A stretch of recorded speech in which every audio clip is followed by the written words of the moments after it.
Hallo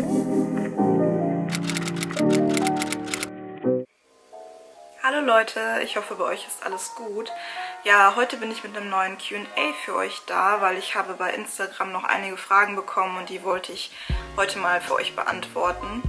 Fangen wir mal direkt mit der ersten Frage an. Diese lautet: Was machst du beruflich?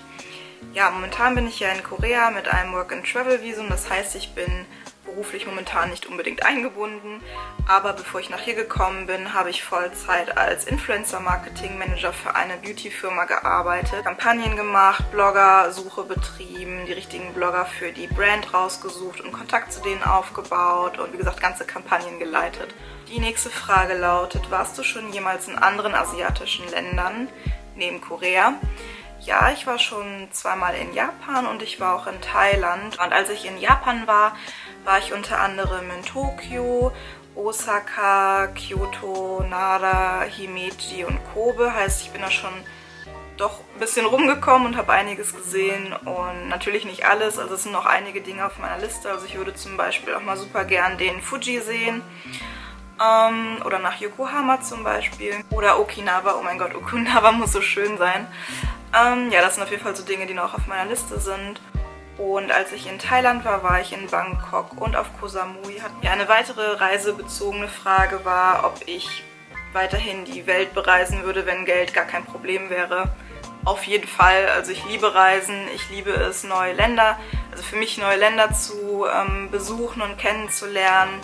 Und ich finde das einfach super toll. Also wenn Geld kein Problem wäre, ich glaube, dann würde ich nur reisen, ehrlich gesagt. Aber ich glaube, das würde jeder, glaube ich, machen, oder?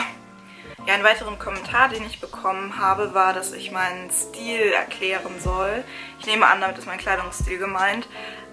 Ich muss sagen, ich habe gar keinen so bestimmten Kleidungsstil. Ich kombiniere eigentlich hauptsächlich Basic-Teile und werte das Ganze mit Accessoires auf oder mit Jacken oder Schuhen oder irgendwas in die Richtung.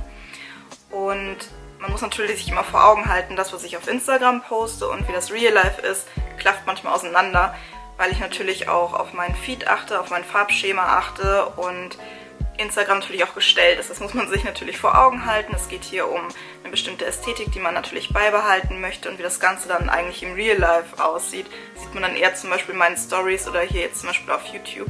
An sich mag ich zum Beispiel den asiatischen bzw. koreanischen Street-Style sehr gerne, oder ich finde es auch immer toll, wenn Leute so diesen alternativen, rockigeren Stil haben. Ich bewundere das sehr, ich finde das total toll, aber an mir persönlich, weiß ich nicht, sehe ich das jetzt nicht so, aber wie gesagt, bei anderen appreciate ich das mal super. Habe ich eine Frage bekommen, wo die besten Plätze zum Essen sind in Seoul.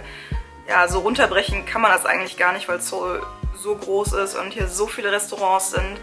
Also ich glaube, ich werde mein Lebtag hier nicht mehr jedes Restaurant besuchen können, weil es einfach viel zu viele gibt und die auch immer super schnell wechseln. Ich glaube, man kann das Ganze so ein bisschen runterbrechen, was Gerichte angeht. Also ich persönlich mag zum Beispiel koreanisches Barbecue sehr gerne oder Dak Galbi oder Tteokbokki oder Bibimbap. Sind so meine Lieblingsgerichte, glaube ich. Und Fried Chicken und Bier. Oh mein Gott, ich könnte das, glaube ich, jeden Tag essen. Also nochmal die Frage bekommen, ob ich Tipps habe, wie man erfolgreich sein kann auf Instagram, wo man sich darauf fokussieren muss und so weiter, ob es irgendwelche Tipps gibt. Ich muss sagen, ich finde, es geht eigentlich nur um kontinuierlich zu bleiben. Das heißt, wenn du gerade anfängst, Instagram zu machen, such dir eine Nische, heißt ein Thema, wo du dich drauf spezialisieren möchtest, und versuche dort aktiv zu werden, heißt andere Leute mit der gleichen Nische zu finden, dort zu liken, kommentieren, heißt im Austausch zu sein. Das ist immerhin Social Media. Dann vielleicht sowas finden wie einen eigenen Stil, heißt vielleicht eine eigene Farbrichtung oder eine bestimmte Ästhetik, die du verfolgen möchtest, dass du quasi so eine Art Wiedererkennungswert bekommst. Auch ein weiterer Tipp, den ich hätte, wäre, dass du deinen Instagram-Handle kurz und knapp hältst, aber der auch wiederum Wiedererkennungswert hat und vielleicht sogar deine Nische in irgendeiner Form widerspiegelt oder dein Topic, worum sich dein Instagram-Account handelt. Bei mir ist das ja Out of Mana, weil ich mich anfangs sehr auf Gaming-Content konzentriert habe. Natürlich hat sich das jetzt mit der Zeit so ein bisschen geändert, aber ich habe meinen Namen einfach behalten. Es ist einfach nur super wichtig, wirklich beharrlich zu bleiben. Es gab eine Zeit, da habe ich wirklich jeden Tag einen Feedpost hochgeladen. Und das war noch vor der Zeit, bevor es Stories gab. Heißt, ich habe wirklich jeden Tag einen Feedpost gepostet. Ich benutze Apps zum Beispiel, um meine Feeds zu planen, heißt, um zu sehen, wie der ganze Feed dann einheitlich aussieht, ob es schön aussieht, ob es ästhetisch aussieht, ob es im Einklang ist mit dem, was ich davor so gepostet habe. Auch zum Beispiel, wenn du Brands hast oder so, diese zu verlinken, dass diese vielleicht deinen Account finden und dich dann vielleicht reposten und du dadurch dann auch wiederum Reichweite gewinnst. Das ist ein Fall ganz wichtig ist, Content machen, am besten täglich aktiv sein, wirklich alles zu teilen, auch immer auf Kommentare zu antworten, Direktnachrichten zu antworten, bei anderen aktiv zu sein, heißt bei anderen zu kommentieren, die so in deine Nische fallen und vielleicht auch mit denen zu kooperieren, heißt vielleicht so eine Art Shoutout für Shoutout zu machen. Das sind alles Dinge, die dann letztendlich zum Erfolg führen, würde ich sagen. Dann kam die Frage, ob ich Korea empfehlen würde für einen längeren Aufenthalt oder nur zum Urlaub und ob es generell hart war, hier alles zu organisieren, sprich Home, Job und so weiter. Zunächst muss ich sagen, also mir gefällt Korea sehr gut. Ich denke, das ist aber natürlich persönlich charakterabhängig und individuell, ob man jetzt hier zum Beispiel für eine längere Zeit leben möchte oder eben nicht, weil es natürlich auch Dinge gibt, die einem nicht unbedingt gefallen, sei es zum Beispiel noch unterschwelliger Rassismus, den gibt es hier leider. Muss ich jetzt mal so sagen. Also ich habe zum Beispiel auch in Busan jetzt während des Coronavirus gesehen, wirklich mit Schildern, dass Ausländer in diesem Laden zum Beispiel nicht erlaubt sind. Also Dinge, ich habe das zum Beispiel in Deutschland noch nie irgendwie so wirklich direkt gesehen und ja, ich wusste schon, dass es das gibt, aber ist natürlich blöd, das dann nochmal so im Real Life zu sehen. Aber es ist natürlich die Ausnahme, nicht die Regel. Will ich auch sagen, dass kein Land auf der Welt vollkommen ist und Korea auch nicht. Ich persönlich fühle mich hier sehr wohl. Ich finde es gut, dass ich diese Entscheidung getroffen habe, für eine längere Zeit nach hier zu kommen. Aber natürlich ist es nicht einfach.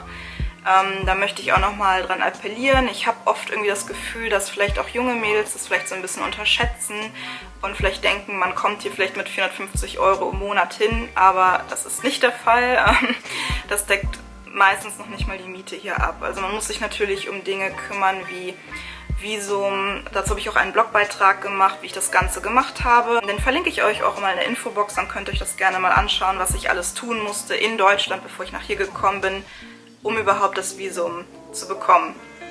Dann so Sachen wie Flug kostet natürlich auch Geld, Auslandskrankenversicherung kostet auch Geld. Ne? Das sind alles so Dinge, die muss man im Vorfeld schon alle parat haben, bevor man überhaupt nach hier kommt.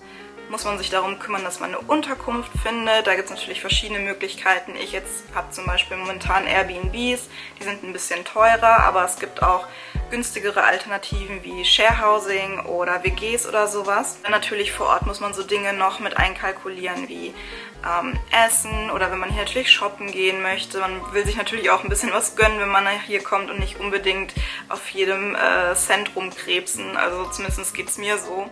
Dann die nächste Frage wäre, was ist das Erste, was ich mache, wenn ich zum Beispiel in einem neuen Land ankomme oder in einer neuen Stadt bin oder sowas. Ich denke mal, damit ist auch das Reisen gemeint.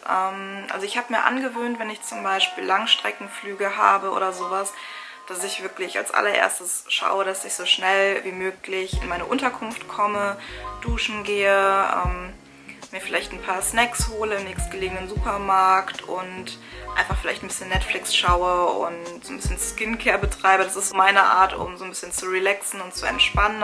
Ja, und dann gehe ich dann meistens erst am ersten vollen Tag wirklich raus. Heißt, ich suche mir im Vorfeld irgendwie ein Viertel aus, was ich schon immer mal besuchen wollte oder ein Café oder sowas. Und ja, das sind dann eigentlich so die ersten Dinge, die ich mache.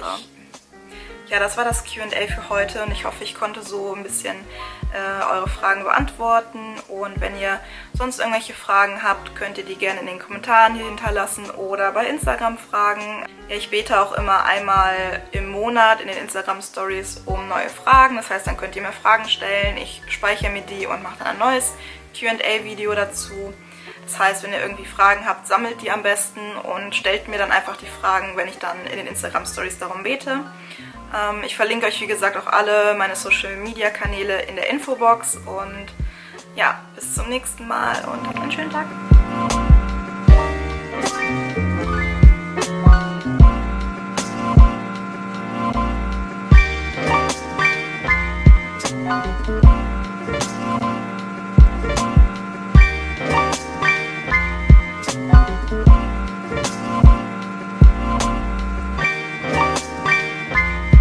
Ciao.